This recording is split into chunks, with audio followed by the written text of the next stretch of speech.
ৰাজ্যৰ শিক্ষিত নিবনুৱা যুৱক যুৱতীসকলৰ বাবে অত্যন্ত ভাল খবৰ আৰু এই ভাল খবৰ দিছে আমাৰ হিমন্ত বিশ্ব শৰ্মা ছাৰে। ৰাজ্যত শীঘ্ৰেই দিয়া হ'ব বৃহৎ নিযুক্তি আৰু এই বৃহৎ নিযুক্তিৰ 5,000 নিবনুৱাই লাভ কৰিব অসম আৰক্ষী আৰু বন বিভাগৰ চাকৰি। আৰু এই চাকৰি আপোনালোকে 10 মাহৰ ভিতৰতে নিযুক্তি সম্পূৰ্ণ হ'ব বুলি আমাৰ হিমন্ত বিশ্ব শৰ্মা ছাৰে ঘোষণা কৰিছে। মই পুনৰ কৈছোঁ 10 মাহৰ ভিতৰতে এই নিযুক্তি প্ৰক্ৰিয়া সম্পূৰ্ণ হ'ব বুলি আমাৰ হিমন্ত ছাৰে ঘোষণা কৰিছে।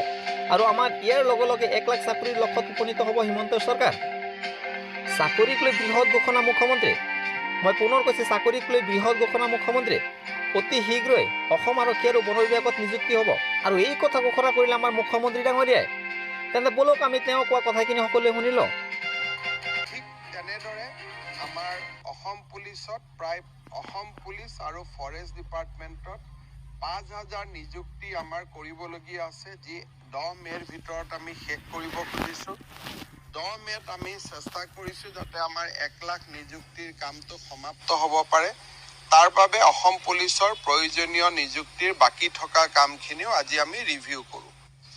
2022